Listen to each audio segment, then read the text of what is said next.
Hello दोस्तों। तो चलिए वेपर कंप्रेशन रेफ्रिजरेशन सिस्टम में आगे बढ़ते हैं।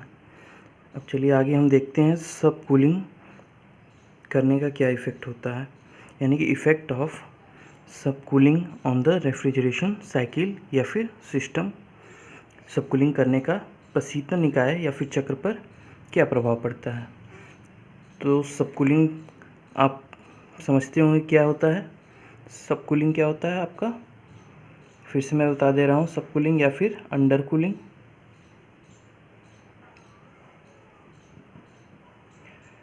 सब कूलिंग या अंडर कूलिंग का मतलब ये होता है कि आप लिक्विड का टेम्परेचर और कम कर रहे हैं। अगर वो लिक्विड आपका 10 डिग्री सेल्सियस पे है तो आप उसको 10 के बजाय 5 डिग्री सेल्सियस, 4 डिग्री सेल्सियस या फिर 3 डिग्री सेल्सियस, इस तरीके से उसका टेम्परेचर काफ़ी डाउन करते चले जाते हैं। तो उसे हम इस प्रोसेस को कहते हैं सब कूलिंग। ठीक है, यानी कि अगर आपके घर में अगर पानी है, पानी अगर वो मान लीजिए 100 डिग्री सेल्सियस पे है, अगर आप उसको ठंडा करते हैं तो वो धीमे धीमे 90 पे आएगा, फिर 70 पे आएगा, फिर इस तरीके से करते हुए 50, 20। तो ये आपका प्रोसेस क्या होता है, अंडर कूलिंग या फिर सब कूलिंग। तो सब कूलिंग रीजन में जाने से क्या फ़ायदा हो सकता है या क्या नुकसान हो सकता है, तो उसका इफ़ेक्ट हम देख लेते हैं।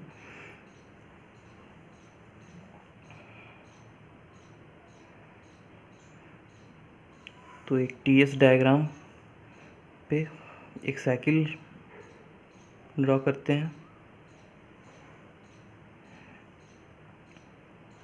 मान लेते हैं पहले एक नॉर्मल साइकिल है 1, 2। अब यहाँ से ये आपका 1 से 2 क्या है, आपका कंप्रेशन है। ठीक है, संपीड़न हो रहा है 1 से 2। उसके बाद आपका कांस्टेंट प्रेशर पे कंडेंसेशन हो रहा है, यानी कि अब इसे कंप्रेस किए, टेम्परेचर इंक्रीज़ हुआ तो अब इसे हम ठंडा करेंगे। तो पहले जब ठंडा करेंगे तो क्या होगा, आपका फेज चेंज होगा, क्योंकि यहाँ पे आपका लिक्विड प्लस वेपर है तो कुछ मात्रा में वेपर होगा। तो वेपर धीमे धीमे लिक्विड में कन्वर्ट होता जाएगा और यहाँ पे हो गया। ठीक है, इनिशियल मान लीजिए अगर कोई साइकिल इस तरीके से होती और फिर उसके बाद हम एक्सपेंशन कराते, फिर इवेपोरेशन कराते, तो नॉर्मल साइकिल इस तरीके से रन करती। अगर इसमें हम चेंज कर देते हैं, इसको हम सब कूलिंग रीजन तक लेके जाते हैं, यानी कि लिक्विड फॉर्म में और ठंडा करते हैं, तो उसका इफ़ेक्ट क्या होना चाहिए, क्या सीओपी बढ़ेगी या घटेगी, देखते हैं। तो मान लेते हैं ये आपका कंप्रेशन 1 से 2,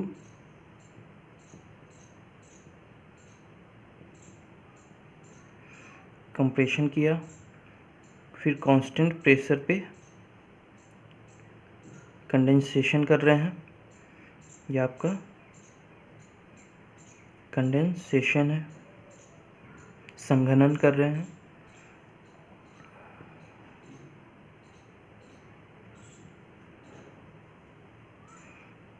ये आपका संपीड़न है।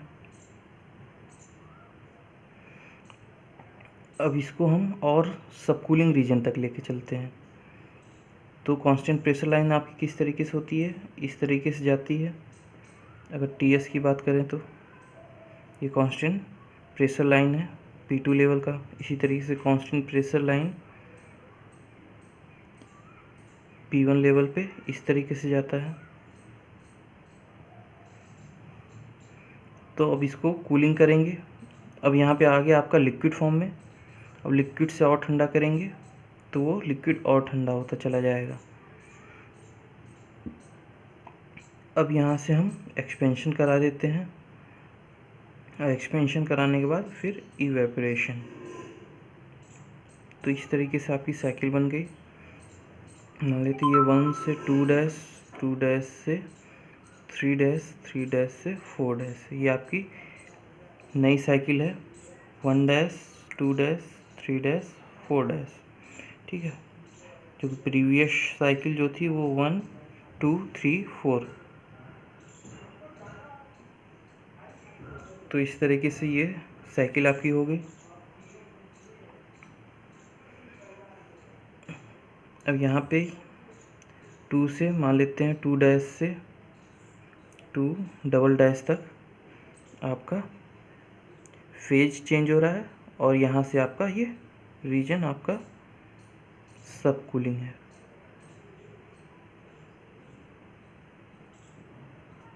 ठीक है, यानी कि टेम्परेचर को और कम कर दिया हमने। तो अब टेम्परेचर को और कम कर दिया, अब इसके ऑन सब कूलिंग द रेफ्रिजरेंट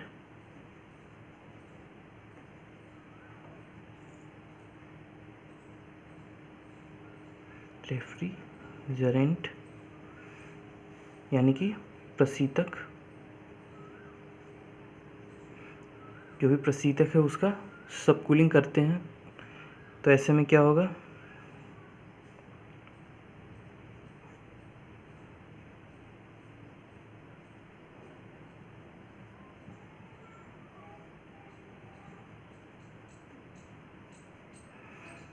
तो इससे आपको क्या क्या हो जाएगा, देखिए इफेक्ट क्या क्या मिल रहा है। कंप्रेशन तो खैर उतना ही है दोनों में देखिए तो, यानी कि no effect on work done. ठीक है, या फिर ये कह सकते हैं कि देयर इज़ नो चेंज इन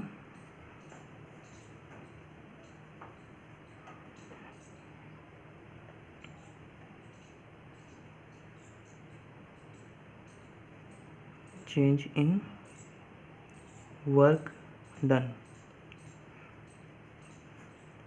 यानी कि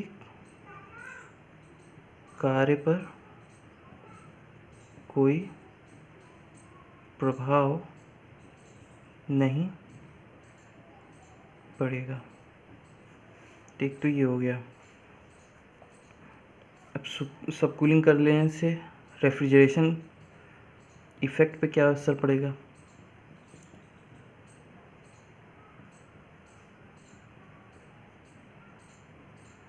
आप सिंपल अगर साइकिल को देखें, उनको समझें, तो आपको खुद ही सारे के सारे रिजल्ट नज़र आ जाएंगे। अब आपको ये पता होना चाहिए कि रेफ्रिजरेशन इफेक्ट यानी कि प्रशीतन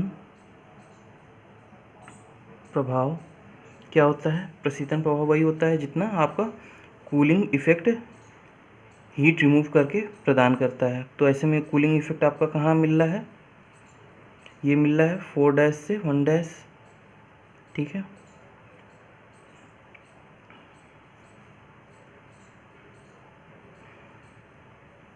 तो ऐसे में क्या होगा कि आपका अगर ये साइकिल यहाँ से अगर करते एक्सपेंशन जो आपका पहला वाला था, तो ऐसे में क्या है कि आपका ये इतना शुरुआत में आपका ये होता रेफ्रिजरेशन इफेक्ट, यानी कि ये वाला, लेकिन अब आपको क्या मिलेगा, ये रेफ्रिजरेशन इफेक्ट पूरा ये इतना मिलेगा, यानी कि रेफ्रिजरेशन इफेक्ट बढ़ जाता है।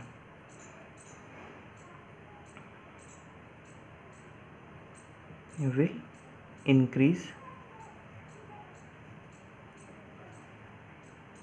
यानी कि प्रशीतन प्रभाव बढ़ जाता है।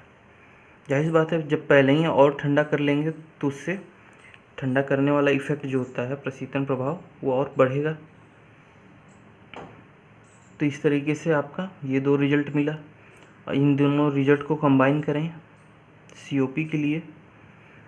सीओपी होती है आपकी रेफ्रिजरेशन इफेक्ट डिवाइडेड बाय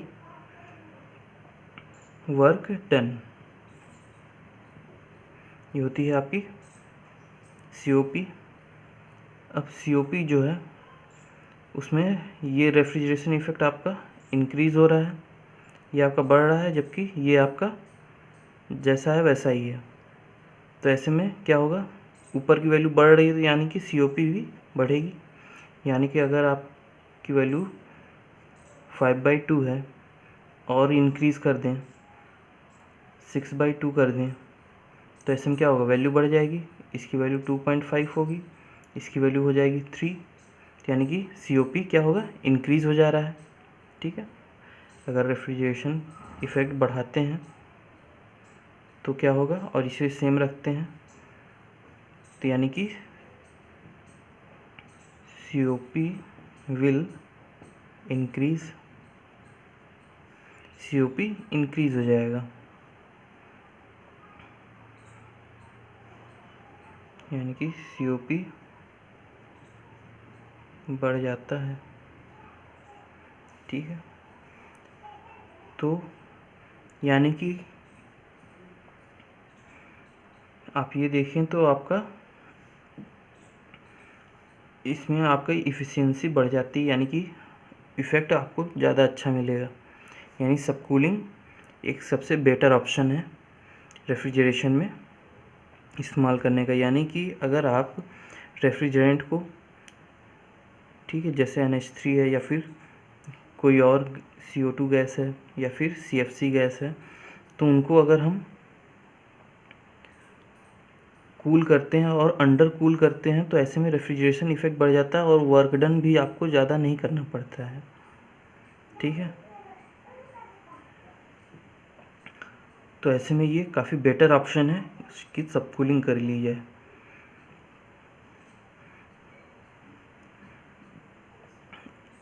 इसी तरीके से तो आपको इफ़ेक्ट आपको सारा पता चल गया है। एक बार फिर से रिवाइज कर देते हैं। पहला इफ़ेक्ट था आपका सक्शन प्रेशर से,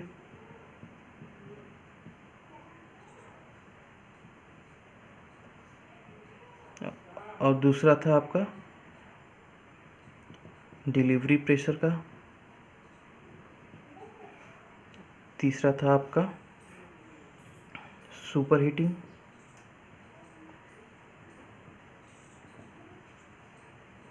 और चौथा है आपका सब कूलिंग। तो सक्शन प्रेशर में आपको क्या हो रहा था, जब ये प्रेशर अगर आप सक्शन प्रेशर अगर डिक्रीज़ कर देते थे तो इससे रिजल्ट आपको मिलता था कि रेफ्रिजरेशन इफ़ेक्ट जो है वो कम हो जाता था, वर्क डन बढ़ जाता था, ऐसे में COP जो था वो घट जाता था। और अगर हम P2 को इंक्रीज़ करते थे, यानी कि ये वाला प्रेशर लेवल और इंक्रीज़ करते थे तो वर्क डन और बढ़ जाता था। रेफ्रिजरेशन इफ़ेक्ट क्या होगा, अगर वर्क डन और कर देते थे तो रेफ्रिजरेशन इफ़ेक्ट हो सकता था कि बढ़ जाए या फिर हो सकता था ना ही बढ़े। ठीक है, तो इस पर खैर कोई कमेंट नहीं कर सकते हैं। तो ऐसे में अगर वर्क डन बढ़ता है तो COP भी घट जाएगी। और सुपर हीटिंग में क्या था, अगर सुपर हीट करते हैं तो आपका वर्क डन बढ़ जाता है, तो इसमें आपका वर्क डन इंक्रीज़ हो जाता है। और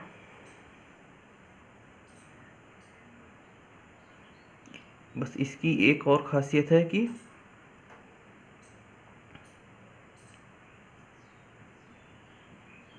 जो मॉइस्चर होता है वो घट जाता है, यानी कि कंप्रेसर लाइफ जो होती है वो बढ़ जाती है। ठीक है, तो मॉइस्चर जितना कम होगा उतना ही उसमें इरोज़न कम होगा, उसका क्षरण कम होगा, तो ऐसे में कंप्रेसर की लाइफ बढ़ जाती है सुपर हीटिंग कर देने से। तो वर्कडन बढ़ रहा है तो ऐसे में COP हो सकता है कि वो भी कम हो जाए। ठीक है,